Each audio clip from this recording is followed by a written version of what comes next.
When I saw the gaps in a certain style, I would pick up another style that would fill that gap. Why did you want to create your own style? It was because I've seen Cynthia Rothrock, George Chung, Eric Lee, all these people try to open studios and they don't have them anymore. I must be doing something right. See, I don't look like you can fight. I'd go to the Grammys with Prince and they would say, "Where's your guys?" He would say, "Him." And they would go, "That's it? Him?" And they goes, "Yeah, that's all I need."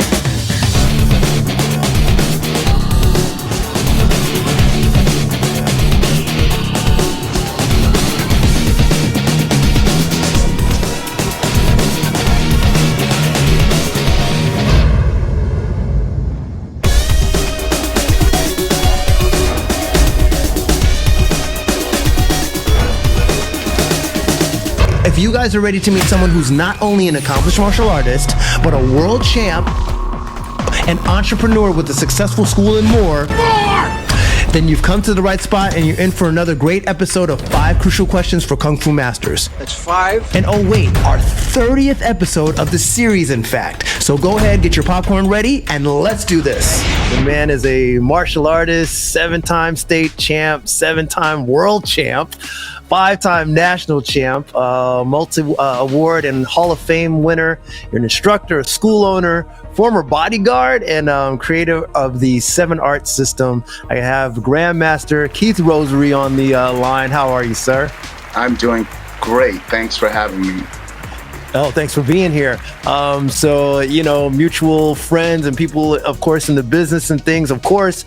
Years ago when I started this channel, one of the first people that I interviewed was your brother, Bill. And he said, even at the time, "Man, you got to talk to my brother, man. He's a bad dude. He's a bad dude. You got to talk to him." So I have a young brother, Keith Rosary. He's the owner and practitioner and founder of the International Martial Arts Academy in Hyannis, Massachusetts, in Cape Cod. He's my hero. I watched him grow, and I wanted to learn a little bit, so he took the time to try to teach me. So finally here now, a couple years later. So give me the background when you started martial arts. You said you started at a very young age, like at 5, and you guys are out there in Cape Cod, Massachusetts. So yeah, your humble beginnings, please fill me in. There was an open house at a local martial arts studio here in town, and my parents took me, and they taught Tang Soo Do, Taekwondo, and Judo.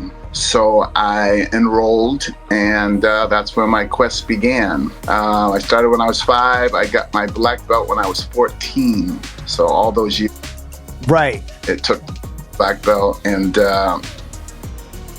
it was a great time because I was studying 3 different arts at the same time. They were all hard styles, Korean.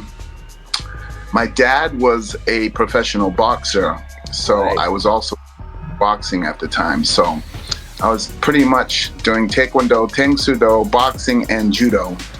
Nice. From 5 till now, still doing it. Right, you're still in it. So it and worked out well. When you started, because you just as you reiterated, you started at such a young age. And became a sensei at a young age, like at 15, right? So how was that like teaching? Because you're probably like teaching when you first had your studio, or even assistant teaching as a younger guy, maybe teaching older students and stuff. Was that kind of weird? Yeah. No, what happened was in the 70s, it was kind of taboo to take another style from another studio if you were studying somewhere. It was really looked down upon, and I had studied those styles and felt like I had peaked. So my brother was going to college in Boston at Northeastern University, studying criminal law. So I would go up on weekends and stay with him, and he would take me around, and he said, "You gotta meet this guy, Clarence Cooper. He runs a Kung Fu studio over here, and I know you've been dying to get into Kung Fu." really wanted to go to Chan Poi's Wah Lum studio in Chinatown. But when I went to Clarence Cooper's studio, I was in awe of the flexibility, the gymnastics, just the shape that these guys were in. And I decided I was going to take Kung Fu from Clarence Cooper. He did a style called Pai Lum. Right. Under Daniel K. Pai. And I went in my Taekwondo uniform. They laughed at me because at that point I had won the national championship. I had a black uniform, the tank sudo with the black trim around. Right, yes, sir. And they all had Kung Fu uniforms on. So when I came out, they all kind of laughed. And I looked at them like, what are you laughing at? Like, when I was 14, 15, I was an old soul. So I acted like an adult. I hung around with adults. I listened to older people. I had a lot of mentors, and I really didn't have patience for foolishness in young kids, you know what I mean? So when I went to that studio, I had an adult kind of attitude, and when the kids were laughing at me, I got angry. So the instructor said, come out here, do your best form. I did my black belt form, and he said, I hate to break it to you, kid, but you need to forget everything that you learned. You're not very good. Wow. I was like, I'm the national champ. What are you talking about? I had won state championships, national championships every year since I was 5. And he said, all right, well, come on out. Let's see how you can fight. And I tuned up 2 of his guys. Nice. And looked at him like, now, yeah. He said, okay. And he pulled one of his advanced students out. His advanced student from the line did an aerial somersault, kicked me in the face, knocked me to the ground. We'll knock that yellow. Which one of y'all kicked me? I had never been hit like that, and I just saw stars, and I got up and I was so angry, and I just went wild. And he swept me again, and my anger got the best of me, and I was trying to punch, and he just took me down. Okay. Got me, and I was still on the ground. They were laughing, and the instructor said, all right, get up. If you want to take this class, he said, I don't know if you have it. And he gave me an address. He said, go get a Kung Fu uniform, get out of that thing because it looks ridiculous. And I was like, wow. I was mortified. So I remember it was cold. I'm walking down the street, snot coming down my nose, and I was crying. I've never been just, humiliated like that. And I thought I was the best martial artist in the world at that point. Now, real quick, what made you walk into school with your Tang Soo Do uniform on? I'm just curious. Because that's the only uniform I had. I'd been going to martial arts class since I was 5. I got my black belt. I got a brand new uniform. So when I went there, I thought good. And they weren't used to seeing that. They were so into the Chinese arts that Korean arts to them was ridiculous.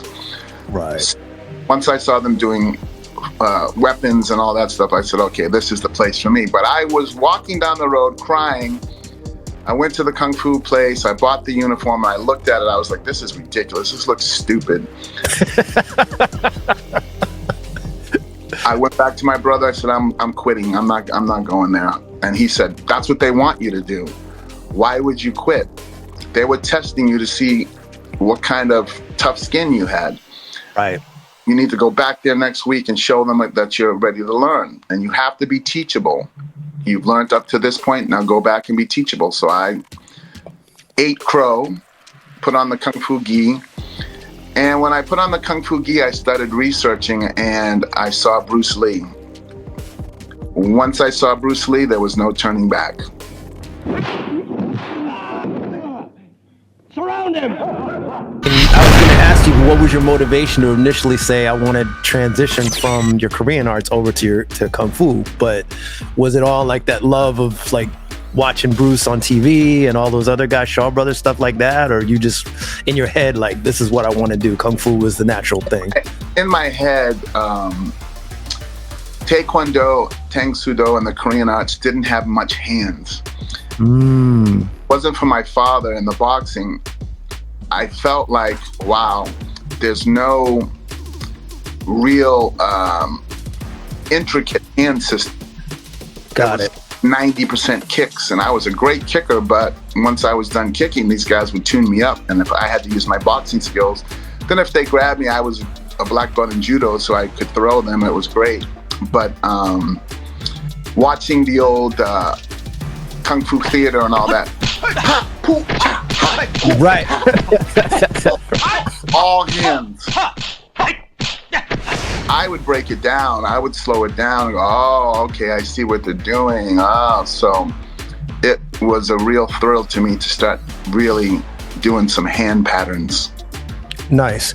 So yeah, you mentioned, it's funny, you mentioned Champoi. I'd actually talked to Mimi Chan a little while ago. And my Sifu actually, initially when we started, I'm a Ying Jiao Pai guy, Northern Eagle Claw. He trained at the Walam Temple down in Florida. So we did a lot of Mantis and all that stuff. So for Pai Lum, I remember I spoke to, Master Don the Dragon Wilson and Cindy Rock. They both did Pai Lum. It was a good style of Kung Fu because Daniel J. Pai, our master, was alive. And he was adapting to the time. Cynthia Rothrock and I both have our black belts there, but it's known for fighting. But you kind of tell me for yours, the difference between Pai Lum and say other systems in that. What is it really known for? It's very similar actually to Walam, but the stances, I would say, some of the education and just the weapons, they were just done differently. I did eventually get to do some Walam, and I've got some friends who we traded techniques. Nice. And stuff was similar, and but there was a definite change. Daniel K. Pai did things a bit differently, and as I got higher in the ranks, I realized that they were lacking too, and in many aspects. Got it. Basically, when I saw the gaps in a certain style, I would pick up another style that would fill that gap. That's why I have black belts, because I filled the gaps in all of those different styles, and feel like once the UFC came, that changed the whole game. Absolutely. What do you say to the guys? It's interesting. You're like, a lot of stuff that you're saying is kind of similar to me. I don't have as many black belts as you, but I've always felt the need. Yeah, I'm a Kung Fu practitioner by my foundation work, but then I went and did kickboxing on the side. I went and did training Krav Maga, like things that I thought were lacking in the arts when I was coming up to, as you say, fill those gaps. I did the same thing, but the pushback from me was always, well, if you really study the system right, we have all that in our system as well. Like, do you get that sometimes from people like the traditionalists, and how do you reply to that? Well, I get it, and I understand what they're saying. One thing that they were lacking in back then was the internal arts. The internal was more secretive, and the older masters would do it, the Qigong and the breathing and the mind over matter and that kind of stuff. I think that those aspects were left out because it's too intricate. These people were trying to make money, and there was a weekly thing. You would come week by week, month by month, and you had to learn a system. They didn't really get into the internal arts until you got older, or most of the people who were teaching really didn't understand or have credibility in the internal arts, so they didn't teach it. And when we broke down the application, it's sweet, but some teachers don't teach application well, and they can't transcend it from their movement to actual fighting. If you see now, there's tons of videos of Kung Fu masters getting blasted by boxers and UFC fighters and MMA guys, and it's really sad because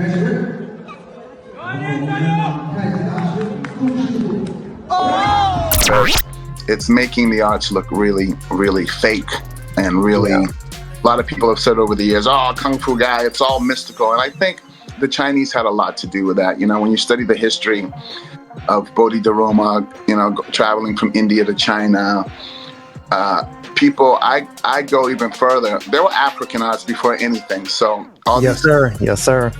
Chinese are trying to claim it. No, the Africans had it way before. And some of the application that you break down now is more UFC-ish than the Kung Fu and all of that. People always say, oh, you're not a traditionalist, you mix the styles. And I say, well, so be it.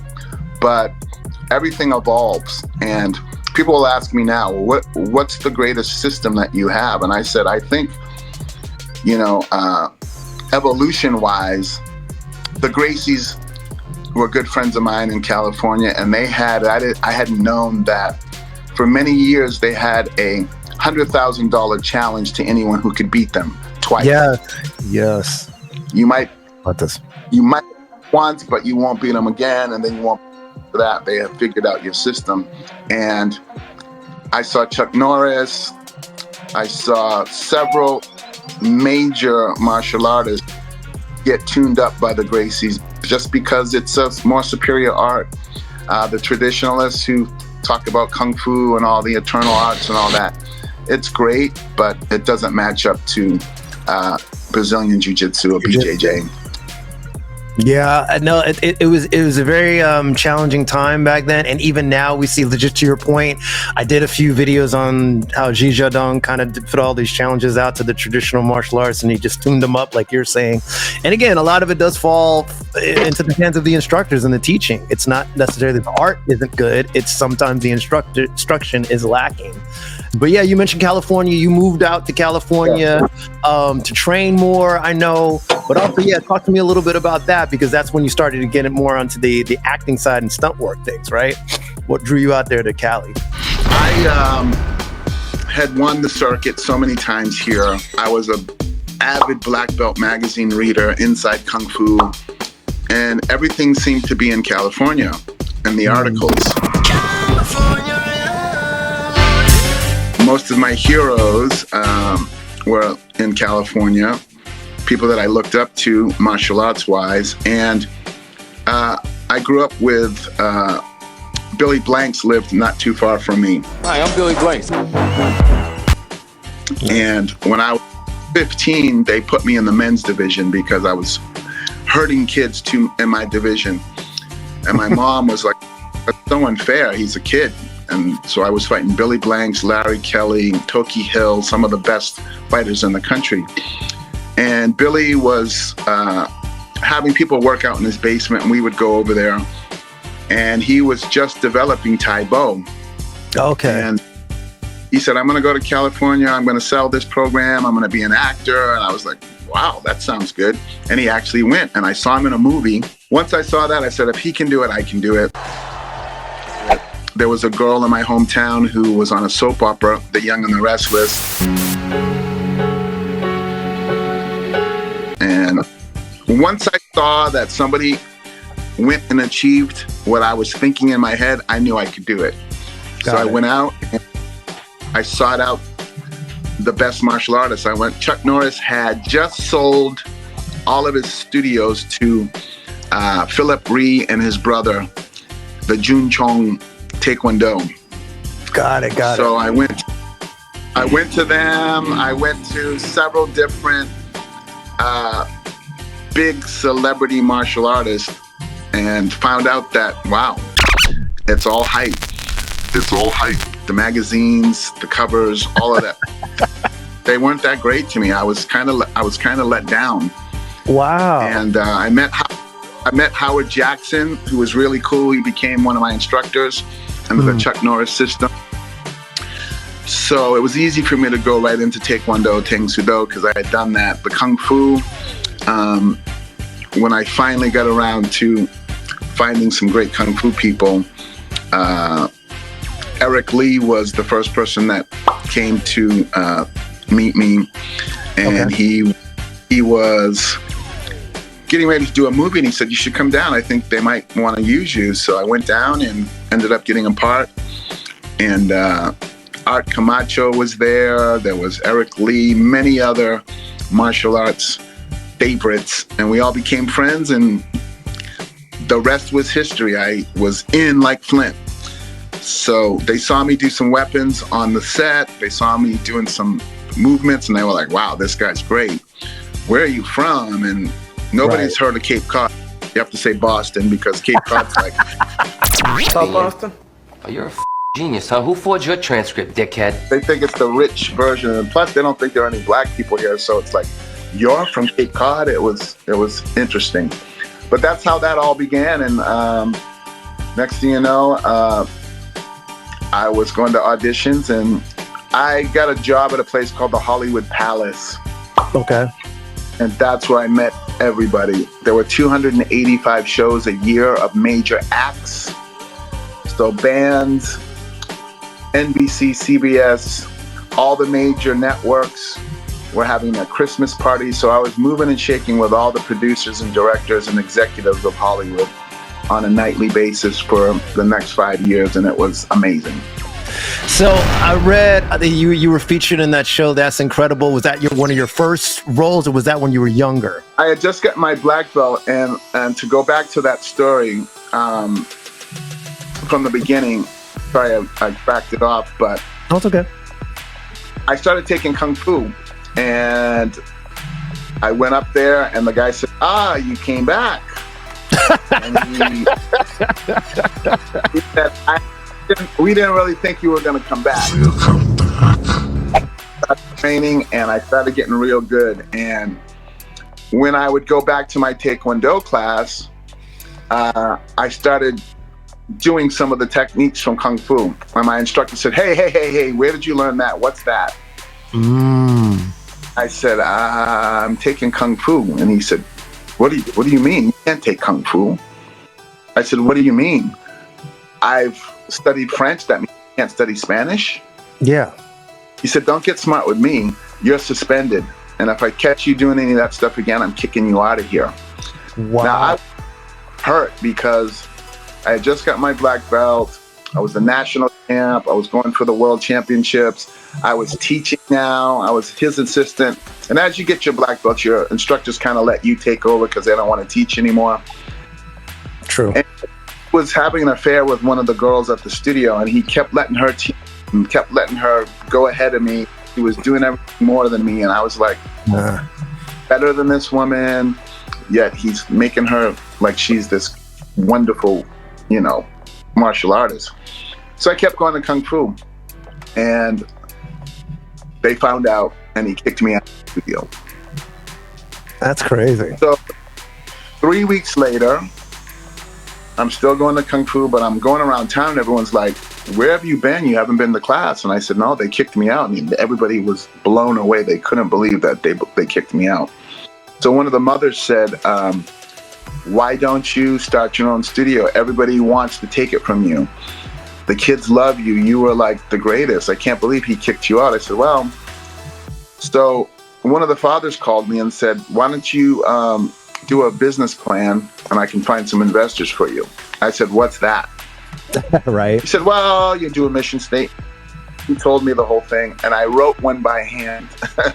There were no computers. We didn't have computers. Right. That was back, yeah. I wrote one by hand.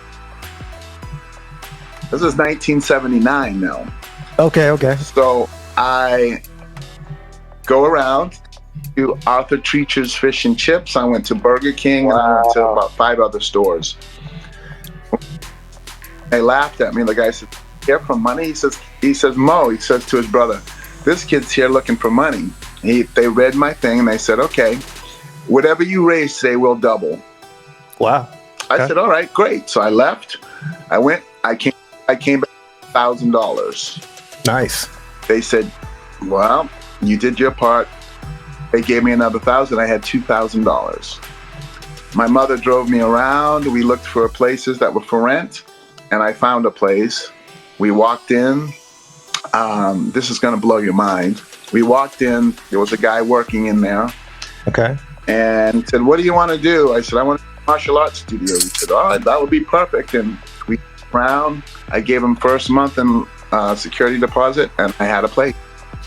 Wow. So my first month, I had 30 students. They all left from the other place and came to my place. Nice. So automatically. So the Cape Cod Times came down and they did an article, and it said, young teenager starts his own business. I guess it went national and people heard about it, and people started calling me the youngest sensei in the world. Right. So the article said, I wonder what Bruce Lee was doing at 15.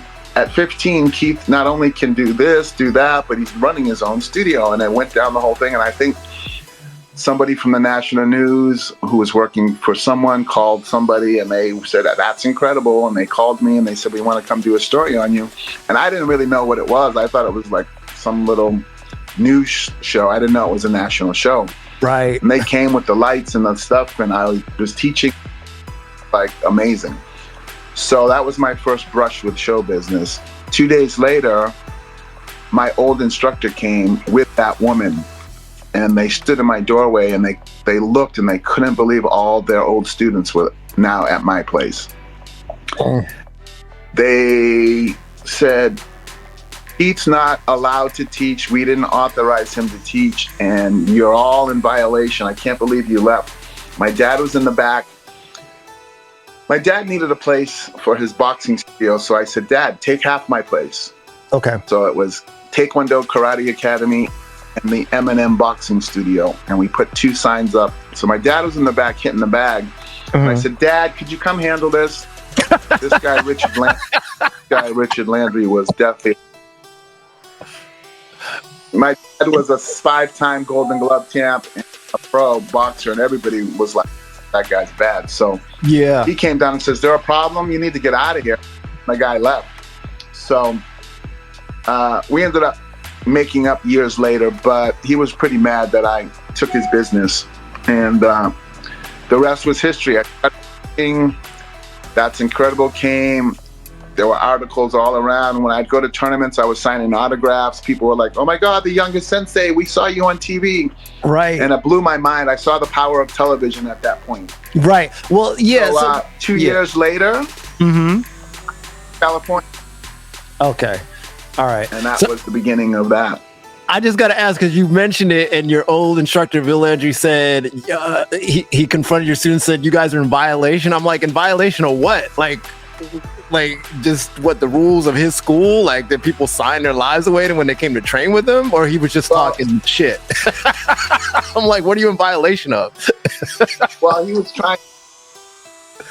Well, I guess when I got my black belt, he thought that he didn't authorize me to teach, but it would be one thing if it was his system, but it was Murak Kwan Taekwondo and Keng Sudo. It was Hwang Ki brought from Korea, so he didn't own the style. So I think he was trying to scare me and the other students into believing that he needed to authorize me to teach in order for me to be able to teach. And I said, no, it's called a business license, and you go apply and sign up. And so I was smarter than the average bear. Like I said, I hung around with adults. I was listening to advice, and he just felt ridiculous because I stole most of his students. Right, because it's like you never. And I wasn't trying to steal them; they just came. Yeah, and you don't have exclusivity to a style unless it's really your own, like you're saying, which I'm like, so to remind people, because I remember when I was a kid, That's Incredible, barely, like little it would come on TV. That's incredible. So it was that kind of before like America's Own Videos and all that stuff was one of those shows, but they show people doing like really incredible feats and all that kind of stuff. So that's kind of cool that you were on there. Yeah. Like you said, so it was your intro to Hollywood back then, right? So fast forward, you're on. Well, yeah. Yeah, go ahead. I didn't really know the connection at that point because they sent the crew to me, so I wish they had brought me to California, but they brought a crew to me, so I hadn't known about California. That's why I still wanted to go. Okay.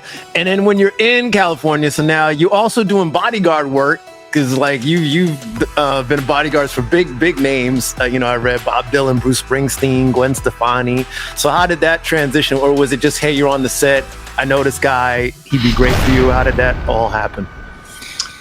Well, when I was working at the Hollywood Palace, 285 shows a year from every act that you can think of. That's a major act they played there. That's where they got their start. And so we worked backstage, we worked the stage, we worked taking care of them throughout the club. So we got to know people. Our security team at the Palace were 40 guys strong. That's how big the place was. Wow. For every 100, you had to have one person. So it was, crazy. And we handled people so well that they were like, you guys do any outside work? Would you go on the road with us? Would you do this? And I was always on the front door, red carpet, checking IDs. I was the first person they saw. So one guy came up to me and said, I've been watching you. You really have it. And I have a bodyguard company. Would you mind working for me? Oh, dope. I said, yeah, when I don't do stuff here, I'd love to. So I went and auditioned, and he said, I'm going to put you in bodyguard training school. And I learned evasive driving, firearm skills, all aspects of bodyguard training. And I had my first client that next week after graduating. And I don't know if you remember the TV show Webster. There was a little kid, Emmanuel Lewis. Yeah, Emmanuel Lewis used to carry around. Yeah, Emmanuel Lewis. Yeah, absolutely. Because it was like Gary Coleman and Emmanuel Lewis were the two, short guys in entertainment. Right. What you talking about, Willis? He was one of my first clients. Patti LaBelle. There was a TV show called Fame. Yes. And Gene Anthony Ray, the main dancer, was one of my clients. And that's when Janet Jackson came on the show. I met Janet. Miss Jackson, if you're nasty. Nice. Then I met the family. So then I started working for Catherine and Latoya. And Prince came to do the Purple Rain party at the Palace. Mm-hmm. And he had this big bodyguard named Chick. Yep. Big biker dude. Yep. Well, my boss at the time, Dr. Che, was this big black dude from Boston. The only guy that the Italians used to do hits back in the day. He was amazing. He beat Chick so bad and dragged him out and dropped him at his limo that Prince was like, and one of my guys said, you might want to use us for your security. Wow. 2 weeks later, we got calls and Prince. And we left that club and opened another club called Vertigo, which was like Studio 54. Mm-hmm. Every celebrity in town went there, and I moved up to restaurant manager. So I was now popping bottles of champagne and working on the weekends at this club, and then during the week I was a bodyguard. Oh, damn. Okay. Most actors have to be waiters. In between, I was doing glamorous bodyguard jobs and nightclub jobs, so I never got to do the waiter thing and the struggling artist.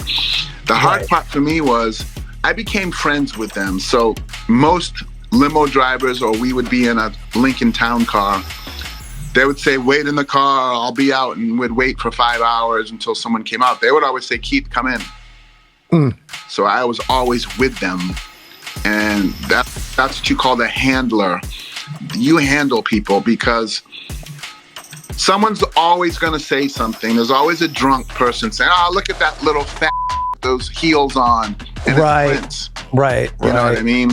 So there's a guy that would say, Jean-Claude Van Damme, let's see if you can really fight.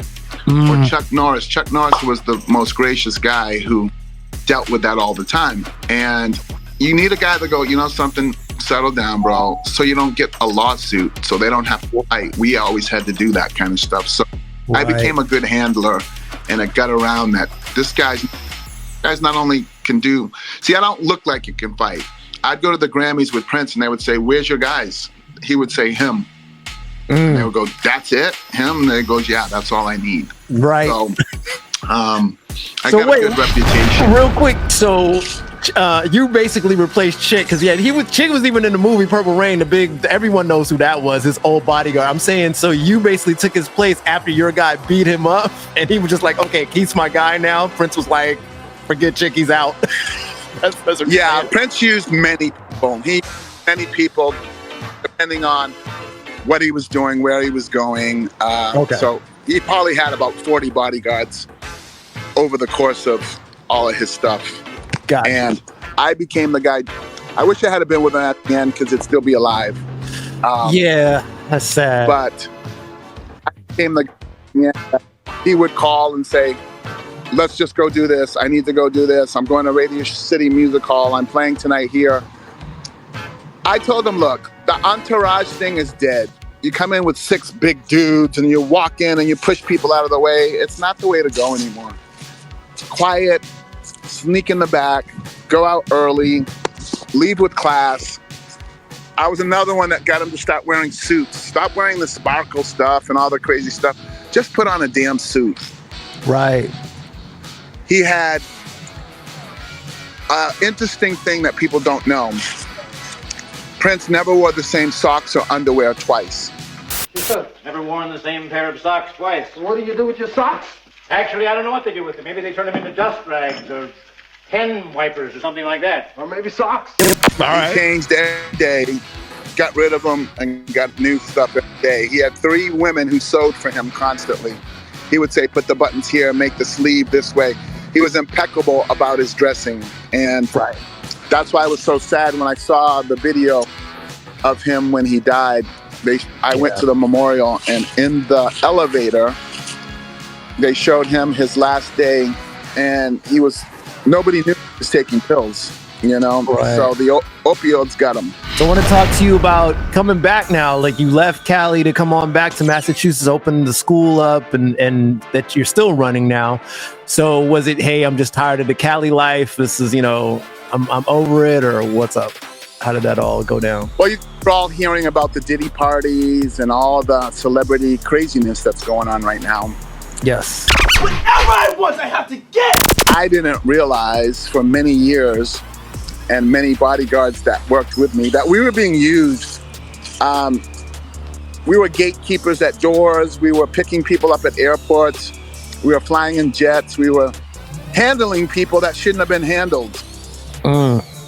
All we were working for was our check and our expenses, and we had accounts and clothing accounts. I had 56 suits at one point. Wow. And like 60 pairs of shoes, and I was flying all over the world, and I thought I was the man. But then you realize, who are we working for? Why are these people dying on drugs? Why are these people messed up?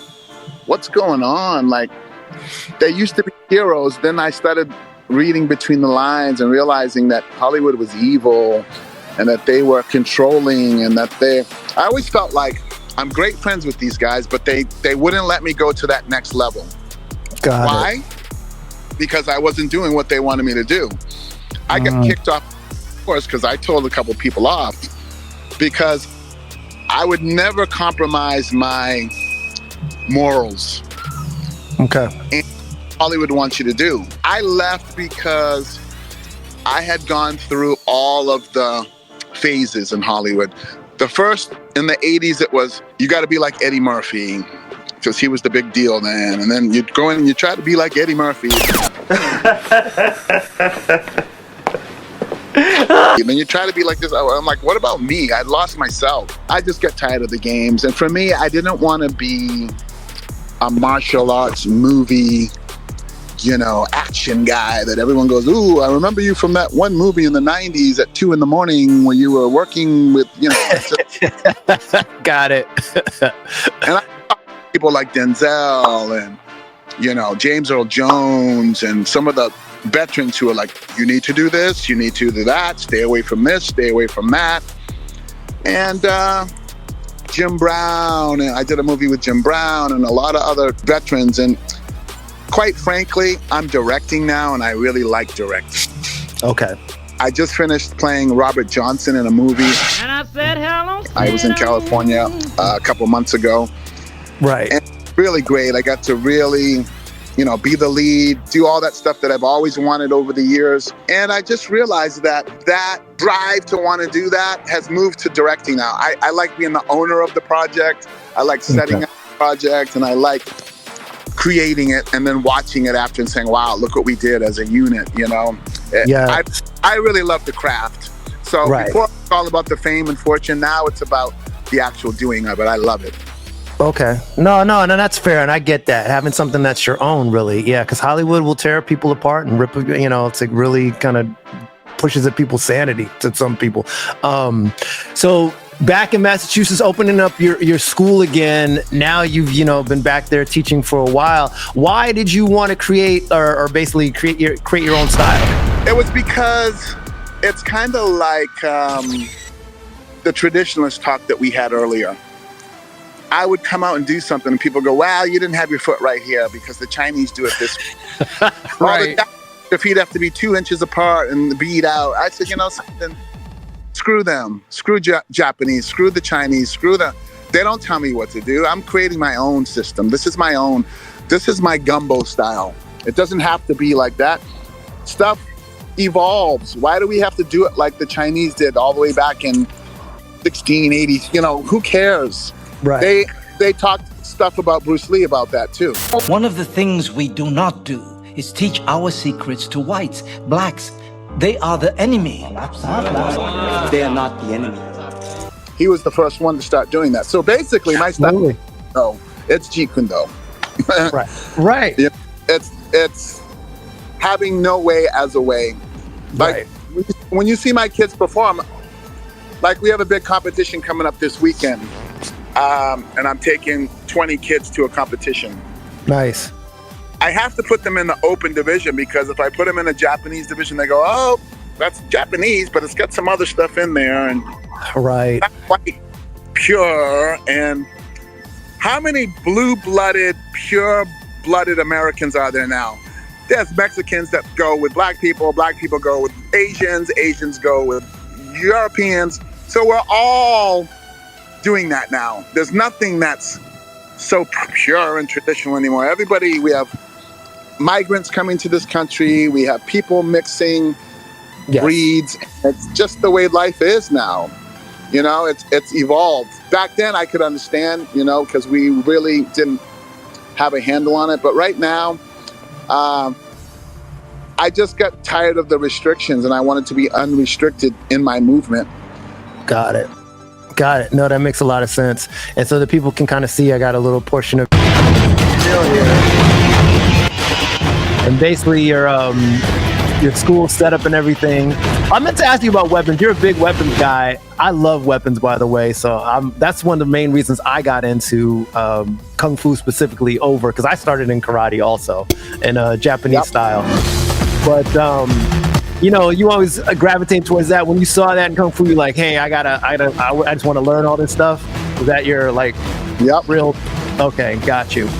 Bruce Lee with nunchucks. I stayed in my yard probably for 6 months just practicing the nunchucks. Then I realized everything's related. Yes. The staff turns to chucks, that turns to tonfa, that turns to 3-sectional, that turns to there. It's movement. It's the same movement. It's just a different weapon. And my students, people are amazed by my students because they can do everything. It's like, here's a whip chain, here's a staff, here's double swords, here's single sword, here's commas, and it's every genre, every system. And I teach old school. I teach like the old masters used to teach. And not many people do that now. I mean, I'm not a big fan of the new hyper run down, do a flip, and spin it, throw it under your leg, throw it up, spin 3 times, catch it. I mean, there's really no fighting application to it. Yeah. I am impressed with the movement and ability, but as far as the application of it, right. That's lacking. It's the evolution. But it's the evolution of where we've become. So, you got to love it all. No, I get it, because even when I went out to China a couple years ago, it's great seeing, and I'm not knocking them, the wushu artists. They can do some incredible stuff. We went to the Shaolin Temple and you see these guys doing 500 flips in a row, and they get all the whip chains and all these fancy weapons. But then you're like asking yourself, but how you going to use that to fight? You know, so to your point, if they're not learning the application, what's the point? I mean, unless you're trying to get on with, like, you know, like onto a TV show or something. So, and there's room for everybody. I always tell people there's enough pie for everyone. Everyone can get a slice. Why do we got to people used to always say, because I worked with the Jacksons and I worked with Prince, who do you think's better? They're both phenomenal. You can't put them in the same category. They both had their own hit. So, you know, you take what's you take what's useful and you throw away the rest. Yes, takes what's useful. Yeah. Be like water. Be like water. Yeah, discard what's useless and make the rest your own, right? So it seems you've made the rest your own. That's why you have your school now. So final part. Well, I told somebody the other day, I've been teaching since I was 15, successfully owning a martial arts studio. I've seen Cynthia Rothrock, George Chung, Eric Lee, all these people try to open studios and they don't have them anymore. I must be doing something right. That's a great point. You know, that's a great point. And you know, one of the main people when I came out to California, one of my kickboxing instructors used to train at Benny the Jet School, which has been long gone. So when I came out here, I was like, "Where's the school at?" He's like, "It's gone, bro." I'm like, "Yeah." I was shocked. The Jet Center was one of my spots, and you know. All right. So last part, end things off. I call it the 5 crucial questions for Kung Fu masters.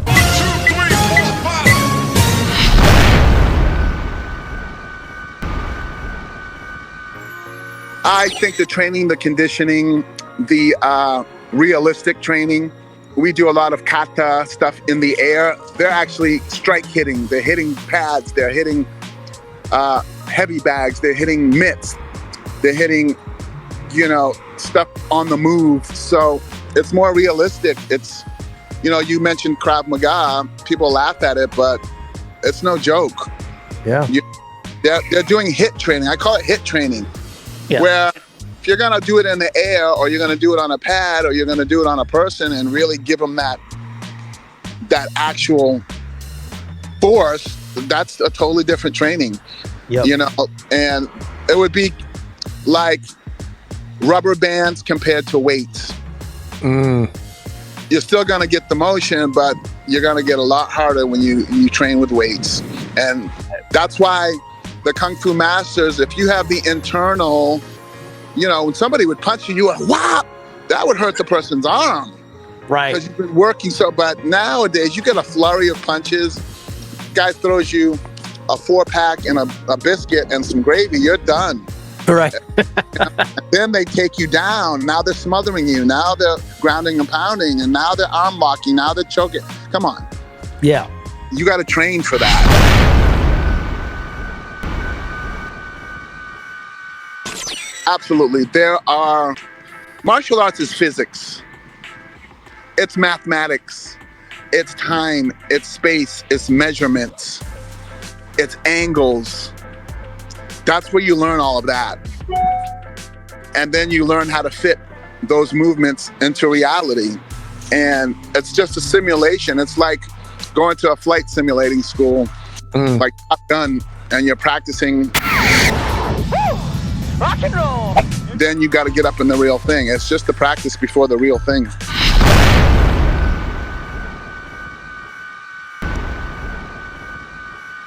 For me, was the limitations.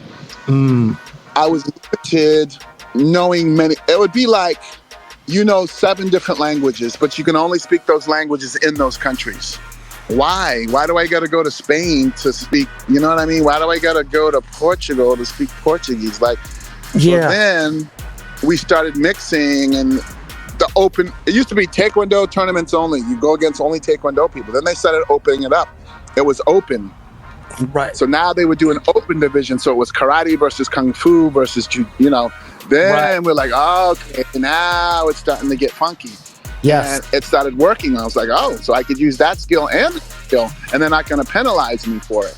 Yeah. So it just evolved. It was an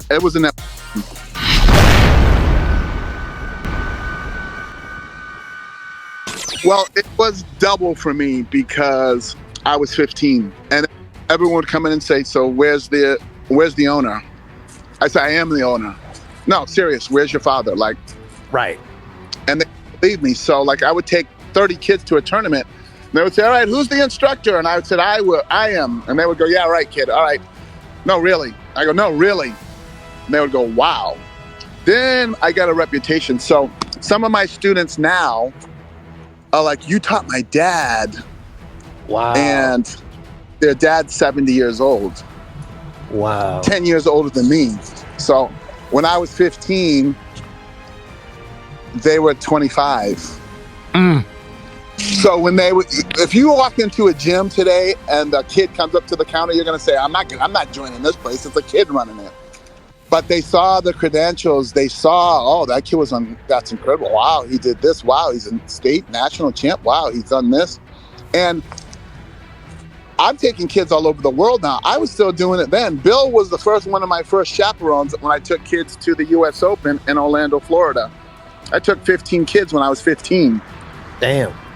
That's Did dope. fundraising, paid for everything, paid for their trips, paid for all that, paid for all of the parents who were chaperones. I mean, I look back now and I go, what was I doing at 15? I was running a studio. I mean, that was crazy. So I think the biggest challenge was not only being black, but being young. And, you know, the Asians had everyone fooled back then, that they're the only ones who were qualified.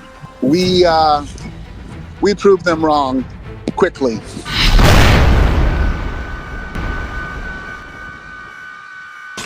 Don't do it unless you love it. I can remember having favorite teachers in school, and you have to be prepared for loss. You might have a student for 4 years and all of a sudden they leave and you go, what did I do wrong? Why were they unhappy? So that feeling of rejection, or you did something wrong, or you don't know why people left you, it's hard on the ego, but you have to be egoless. You have to be doing it for a pure purpose. It's showing people the way. It's showing people an art, sharing your art and your love for something with people, regardless of what their intentions are. You can't make people do what you want them to do. I've been saved because I did start so young. I'll get a phone call next week and it'll be from somebody from Philadelphia. And they'll say, I don't know if you remember me, but I used to be one of your students when I was 7. I just took my kid to a karate class, and something that you said back then always stuck with me. And I go, wow, that was 1979. It's 2024 now. That's crazy. And something I said back then is resonating in this person, and they're sending it to their kid now.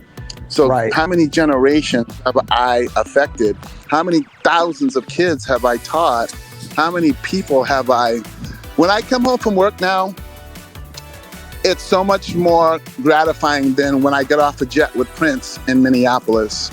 Wow. And all the hotels and all the fine food and all the fine privileges.